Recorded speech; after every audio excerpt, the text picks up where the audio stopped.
This is the Wide Format Impressions broadcast.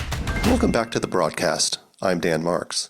Today we're talking about how companies can serve specific vertical markets. Businesses in a variety of verticals, whatever that market may be, likely have common expectations. By knowing in advance what those clients likely need, PSPs can serve as a guide to help them achieve their branding goals. Conversely, specializing in a specific vertical market enables PSPs to direct their sales efforts and messaging directly to that market and to identify themselves accordingly. This is in stark contrast to the many print providers serving as non-specialized one-stop shops. For today's discussion, we're going to explore verticals from three different directions. Addressing promotional products, we have Ali Bruce, Content Director for Promo Impressions. Addressing apparel, we have Cassie Green, Content Director for Apparelists. I'll be the third leg on our tripod, addressing the wide format space.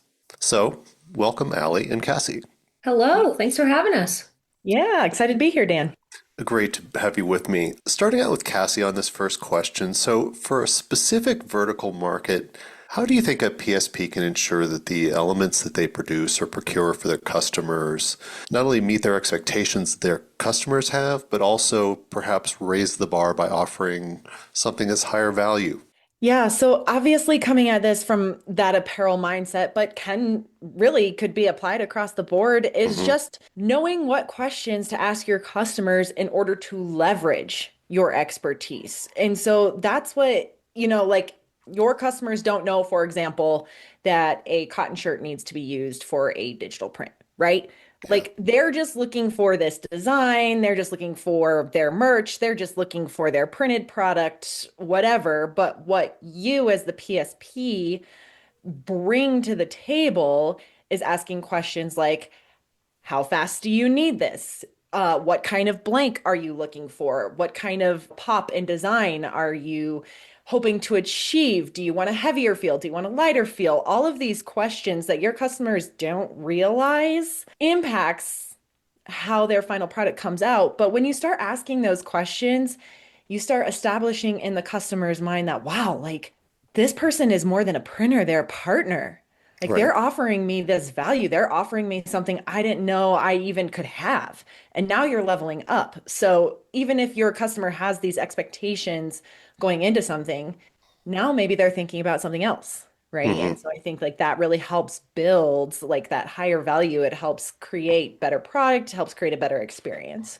Yeah, I think one thing that when you have that expertise in a space, and I'm just going to use it as an example, like lawn service or landscaping companies, as an example. Let's say you say, "Oh, sure, we can do some work for you, whether it's signage or a vehicle wrap or apparel or promotional products." We'll get to you, Ali, in a second.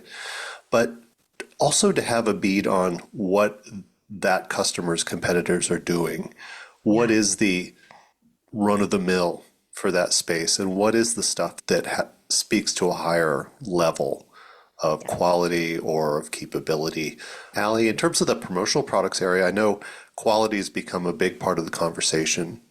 Yes, absolutely. So, yeah, just kind of bouncing off of a little bit of what Cassie said, I think the first thing that comes to mind here when we're talking about value is really showcasing like good, better, I'm like trying to get my words right. Good, better, best, right? But I guess in the reverse order, like presenting best, better, good, showing them what the best option is first, seeing what that high value is first. And in the promotional product space, maybe that's an organic t-shirt instead of, your run-of-the-mill t-shirt, or it's a stainless steel water bottle instead of a plastic water bottle. Or maybe a gloss or a matte finish on a business card instead of something that's flat, and really focusing on, those vertical markets. An organic t-shirt might make more sense for maybe a renewable energy company or a solar company, and a stainless steel water bottle is better over plastic for maybe an outdoor brand or something like that. So kind of getting in that mindset of understanding who the brand or organization or company is and those goals, and then kind of,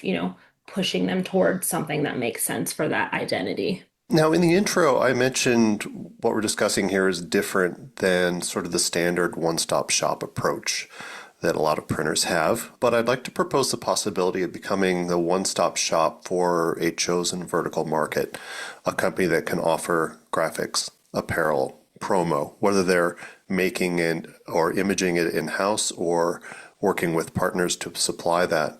So what would that look like, Allie? Yeah, I think this is a fun question. And the first, just as like I guess an example, first vertical market maybe I think of is craft breweries, right? As a vertical market. We're all Coloradans here. We Hmm. know a thing or two about a craft brew. So that could mean, being the one source for all things like you said, graphics, apparel, promo. That could mean, murals maybe for the inside of the establishment that resonate, with the brewery's identity that I kind of talked about a little bit earlier. T-shirts repping the brand or their beer offerings or just, general life mottos of, I don't know, beer enthusiasts. So something funny on the shirt or, yeah, apparel dips into promo, obviously, but other promo items could be, stickers, which obviously dips into wide format, but Hmm. hats, water bottles, beer mugs, all the Glassware. things.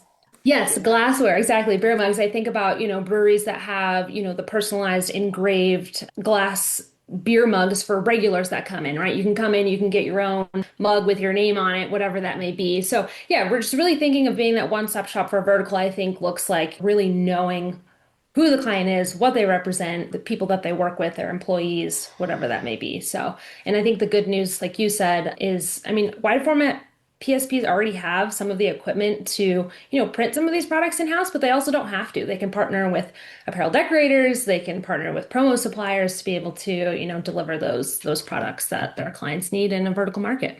Yeah, and I think some of that can go hand in hand with a broader branding approach for the client company to continue with the craft beer thing. You have delivery trucks, you have other vehicles that could be wrapped, you have interior signage for tap rooms, you have promotional signage that can go out with new releases. Cassie, how does apparel fit in with that broader approach?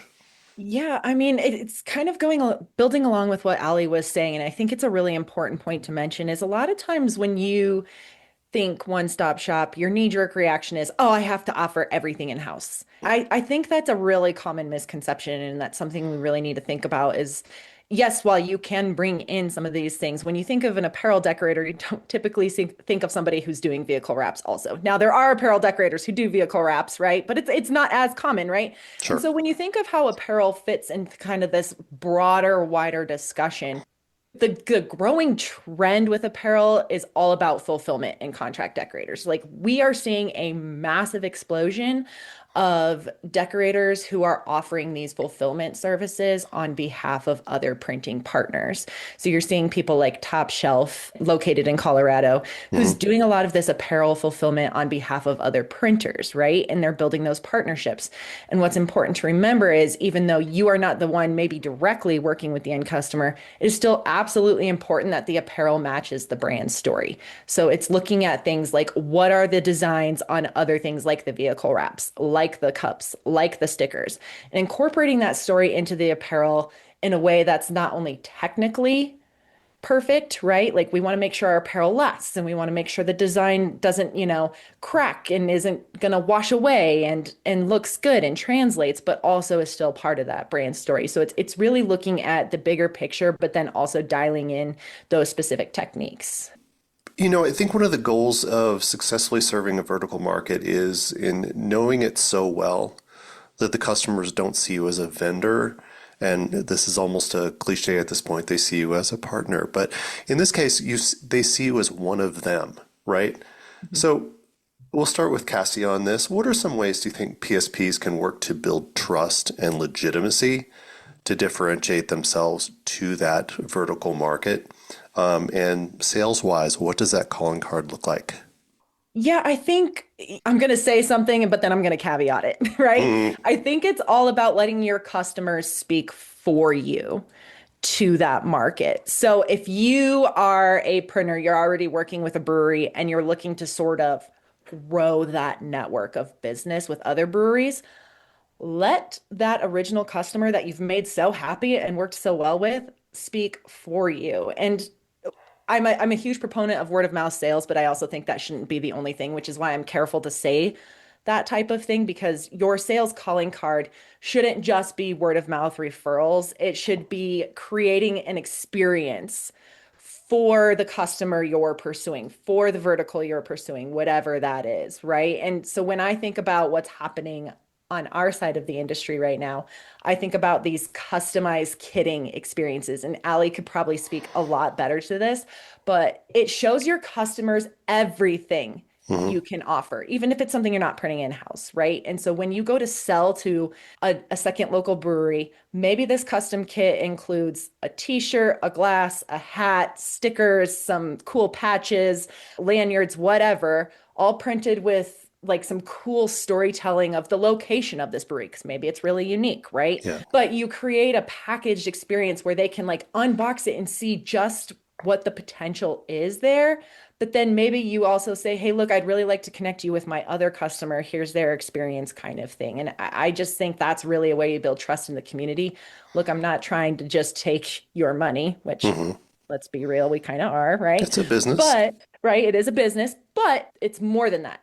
It's making sure that their success is ensured as well. Yeah. Allie, do you want to expand on this kitting, custom kitting? Yeah, I think custom kitting is a great way to approach this. And I actually talked to a shop that has added promo products recently. And the way that he goes about it is he brings a little pulley suitcase with him everywhere he goes to all of his clients, whether they're architectural signage clients or whatever it may be. And he pulls out his essential, bag of tricks and kind of highlights everything that he has to offer. And I think being able to show and tell and kind of show what's possible in the promo space and how it kind of works alongside these other projects that maybe these brands, organizations, businesses aren't quite thinking about. Yeah, I think that's a great way to approach it. And I think to go off of what Cassie said about that community, I think you really have to dive into these vertical markets in order to go from I'm just an order taker to actually being a consultant. You have to get in there, get in these breweries. I know, twist our arms, that's real hard to do.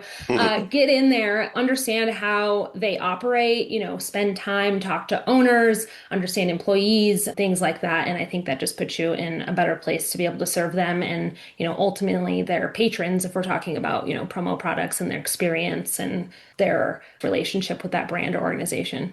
Yeah, as you describe that, it makes me think of sort of the summits we have for the wide format summit, the apparel summit, those types of things. And part of the value of those is that the attendees arrive already as known quantities because you don't have to go through that. I guess I think of a salesperson going into a brewery and saying, oh, gosh, what do you guys do here? Do you ever think about having promotional products or apparel?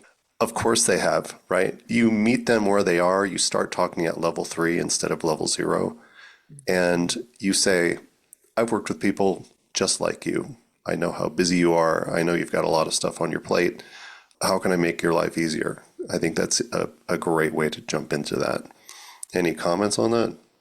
Oh my gosh, you said it so perfectly. Don't start at level 1, start at level 3, because today's consumer is pretty in tune, right? Like you're right. They have thought about the promotional products. They have thought about the apparel. They have thought about the vehicle wraps. They have thought about the signage. And so these are all things we as a printing industry have to now level up, right? And if you're going to build trust with your community, that is the way to do it. If you start basic, in my opinion, you're already going to lose that sale. These people are probably getting cold called by every print shop, every kind of provider, and not to not to knock the lower person on the totem pole. We all have to start somewhere. But if you're calling and saying, I already have this ready for you, like Ali said, this guy brings his suitcase, I think that's great. Bring your bag of tricks. We're a tactile industry. We have to see and feel, right? Yep. And so I just, wow, like level 3, that I'm going to steal that, Dan. I'm going to use that. Printing United Expo is where the entire printing industry unites under one roof. Explore cutting-edge technology from over 800 exhibitors, see live product demonstrations, and discover solutions that can transform your business. With exclusive education sessions, expert insights, and endless networking opportunities, this is the must-attend event for anyone in print. No matter your role, Printing United Expo delivers the innovation, connections, and knowledge to help you stay ahead. Join us this October 22nd to 24th in Orlando. Learn more at printunited.com and experience the future of print today. Start at level 3. It's free. I'm going to jump ahead one question and then we'll come back. Okay. So, Cassie, for this next question, I'd like to start with you. But I interviewed a vertical market focused company owner once, and he said that he's used to having to train or hold hands of his newest customers. In this cases, they may be small startups. They are trying to build their businesses. They're trying to gain some legitimacy. And there is a certain amount of training that comes along with that. But this person also said, even though it can be bothersome, it is worth it, because as those companies grow, as they become more successful, he's gotten in with them. He is their partner and he's helped them get to where they are. So is that something you've seen on the apparel side that has worked well? And what do you think are some good strategies to help people hold customers' hands without losing their sanity? Oh, well, heck yeah. We see this time and time again on the apparel side. And it's so funny because that mirrors a lot of conversations that the people on the apparel decorating side have as well. And I think that's why there has always sort of been this point of frustration among apparel decorators in particular, because they feel like they're putting so much effort into a sale, especially an initial customer. I think, my biggest takeaway and biggest piece of advice I can give, and this is just based on the conversations I have with shops, is you really have to evaluate which of these conversations are going to pay off in the long run and which are not. Because if you have a customer who is coming back to you with 10 different emails constantly badgering you on price, probably not worth your time. Probably okay to go ahead and cut that cord and say, you know what, maybe we're just not the shop for you. But if they are coming back with educated questions that really make sense and they're really willing to work with you, they're hearing what you're saying, great. I think that's worth the pursuit of training them. And then also, that may be shedding light on your sales process. Did you provide enough information on the onset of bringing on a new customer, or using the training as this one shop told you, Dan? Are you providing the right kind of information initially with your calls? Maybe your sales staff needs to be better trained. But to your point, once you go through that long haul, these people will not forget you. Yeah. People are loyal above all else. And once they grow big and their orders are growing, they're expanding, they're going to remember you, and they are always going to come to you first because you gave them the time, you answered their questions. So I think it just comes down to just evaluating all those different, scenarios. Yeah, and I think, as you mentioned word of mouth before, no better word of mouth than somebody who is just starting a business or an up-and-comer talking to somebody who's more successful and saying, go to this company, they did me right. They know what we do. Allie, any comments on that? Yeah, absolutely. I think just to build up what Cassie said about, maybe it's if you're having issues, with new clients or whatever, maybe it is a reflection on, your sales process. Are you providing those resources? Are you making, things clear? Are you highlighting your value? I think that's what really this comes down to. Because if somebody's coming back to you about price questions or how can we get this cheaper or whatever, I think there's something that's missed there because they didn't see, this is why I'm different than this other guy down the street or whatever it may be. And then I also think there's a piece of it too to kind of reframe thinking about new customers, being a pain or hand holding or whatever. They may have had a bad experience with a printer and that's why they're with you. Or maybe they're just totally new to this whole purchasing, promo, and graphics thing. So I think remembering that is really important because they're coming to you at the end of the day as the expert. Allie, I'd like to stick with you for this next question. I think as customers within a chosen vertical market grow, how can PSPs help them understand that there is sort of a point of departure where they no longer need to just solely promote their core brand or their own corporate identity with their logo, and they can start moving into sub-brands? And I know we've been talking about craft beer, so let's continue with that. But the idea of, let's say, one particular type of beer becomes vastly popular. It becomes its own brand, its own thing to be able to advertise, not just the name of the brewery. So how do you have that conversation with a growing business to say you can diversify your messaging?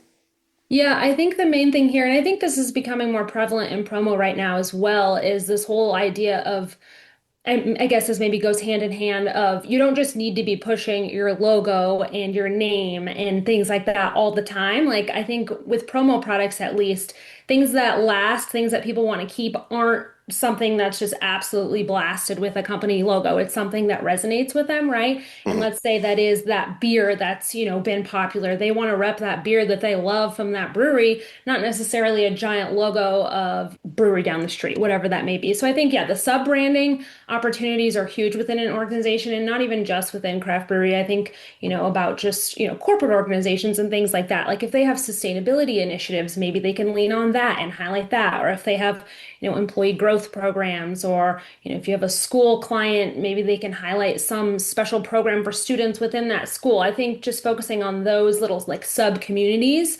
has great opportunity for, pushing their brand forward without putting their brand name at the forefront. One thing that just comes to mind as we're having this conversation, and I'll just throw it out to both of you. There's the idea of outward facing stuff, whether it's apparel for customers to buy, and we've been talking about that, or promo for customers. But there's the whole internal thing too. I know for the apparel side, there are things like employee uniforms or those types of things are also internal promo items that can be used to incentivize employees or to recognize employees and increase that connection with them. Cassie, what is the opportunity there if people can make the move to get that business? Yeah, I still stand by it's beyond the left chest logo. Like, why are we still doing left chest logos? No one wants to wear left chest logos. Sorry, Dan. Part you. Part you. Yeah. Um, okay, so maybe you do the left chest logo, but you do something more creative with it to Yeah. help your employees start to identify with your company's bigger ethos and make them proud to work there. So like for example, this it's perfect we're talking about this. The shirt I have on today is from P&M Apparel. They're a printer in Iowa.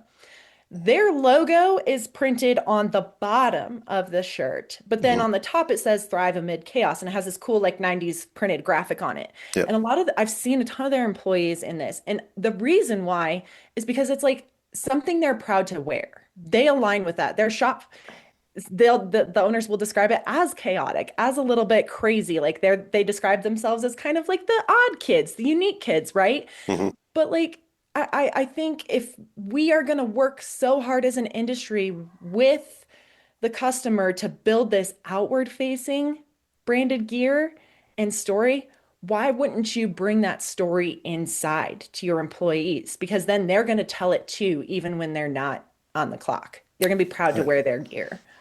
Allie, comments? Yeah, absolutely.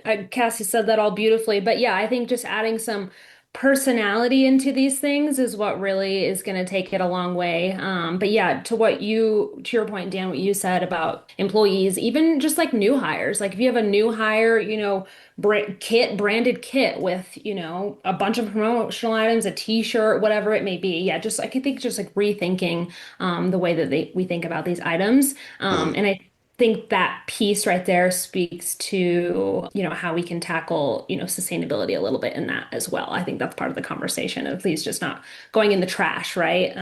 Adding that personality and that creativity to it. So, Allie, how can PSPs move their customers within a vertical to take advantage of the advantages of digital printing? Mhm. And by that, I mean, doing higher value work that include things like short runs, customization, or items that have much longer shelf lives. And by that, I mean they become cherished items, not just imprinted swag. Yeah, absolutely. Yeah, I think this is kind of where promo thrives and lives right now is in digital printing. Short runs, we're talking about personalization, they're becoming more prevalent. And I don't think that's just in promo, that's in apparel, that's in wide format.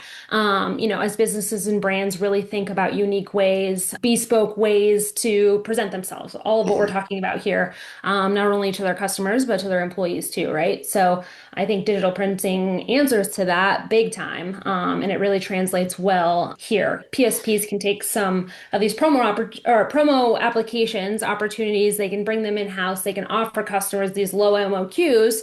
Gives their customers flexibility. They don't have to worry about inventory, taking on all this stuff, right? Mhm. And I think the great news for PSPs, and I mentioned this earlier, is, they have these flatbed printers for signage. They can use them for small batch things. They can do awards, they can do branded kits, they can do some, packaging, like I said, for a new hire, Yeah, or I think absolutely. of influencer campaigns, I don't know, tech products, all kinds of things. So yeah, I think it just only opens the doors for these folks. And if you're not exploring it, then I think it's a big mistake.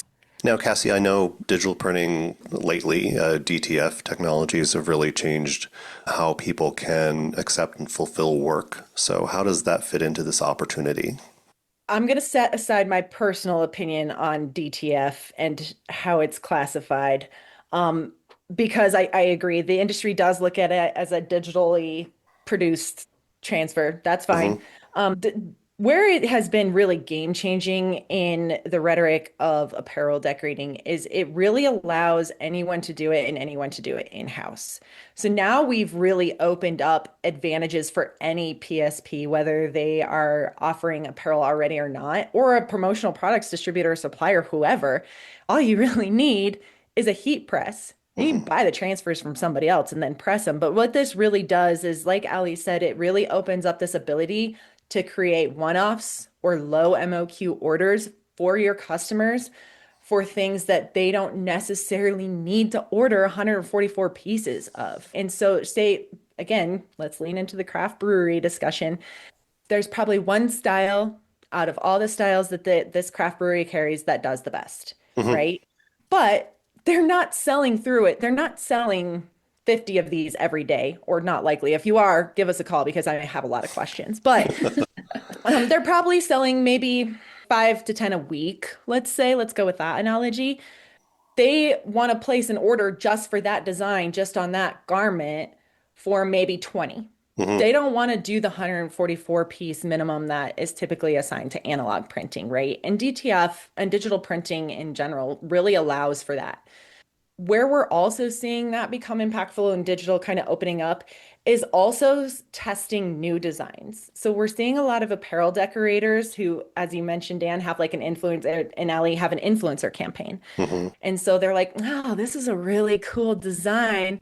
I wonder if people are going to love it. Well, now you don't have to print 1,000 of them and then it flops, it flunks, right? You Yeah. can print 50 of them and you're probably good. And so like that's where we're really seeing this is we're printing fewer items, which means we're throwing fewer away, which means fewer are taking up space. It's just like this cool snowball effect. Yeah. Absolutely. Allie, Yeah, I was comment? just going to add to what Cassie said, about testing. Something that digital printing allows is it can allow you to, prototype, whether it's like an influencer packaging, corrugated box, whatever it is. Maybe you don't have the capacity to take on, the full production of that for your customer, but you can prototype something for them, see if they like it, test some things out. Hey, it works. Okay, I'm going to send that to a partner or whatever that may look like. So, Hmm. yeah, tons of opportunities there. Okay. Well, the final question I have for today's chat is, and we'll start with Allie on this, but to what degree do you think PSPs can meet new customers where they are and serve as a resource to them for the start? And I know we talked a little bit about this, but how do you help them succeed? For instance, by being able to say, we don't do that, but I'll connect you with someone who can be that trusted friend more than an order taker. And do you see that as a way of supporting the vertical market that supports the companies that serve it? Sure. Yeah. So I think one thing, and I'm sure we've probably all learned this at this point in this industry, that there's a strong community, right? It's about leaning on each other, all common goal of getting the customer what they want at the end of the day and making their life easier, reducing those friction points. And so I think your customer likely doesn't like they're invested in you. They like you. That's why they're working with you, but they likely don't really care much how the job gets done Hmm. as long as it's done, well, on time, like I said, without any hangups. So I think whether it's in-house or through a partner, I think what matters is just delivering on that. And so I think that's really the goal here. That's a seamless experience and having that network to kind of lean on to be able to provide that. So yeah, linking up with apparel decorators, linking up with promo suppliers, other PSPs that are outside. Maybe you do wide format, but you don't have capabilities to take on a project or the time or whatever it may be. So yeah, just I think that network and leaning on that network is huge in supporting a vertical. Okay, Cassie, the last comment is yours. I don't know that I could say it much better than Ali just said it. Other than this makes me go back to Dan, you had mentioned all of our summits. A lot of times we hear from the attendees at these summits that some of their best partnerships with other printers have come out of the summit, right? So they're obviously looking to partner with all the suppliers and manufacturers in our industry, but everyone is constantly looking for a partner who can fulfill the order, as Ali said, fast, on time, and the product is good and exceeds expectations. And there's this constant search. Everybody knows that we have to pursue orders beyond what, a printer might excel at. The best way to do that is make sure you have a partnership with somebody you trust and Right. can get the job done. And so it's just everyone is searching for everyone else. It's just about asking the right questions. Allie Bruce and Cassie Green, thanks so much for chatting with me today. Thanks so much, Dan. Appreciate it, Dan. You've been listening to the Wide Format Impressions broadcast. You can find more great content at wideformatimpressions.com.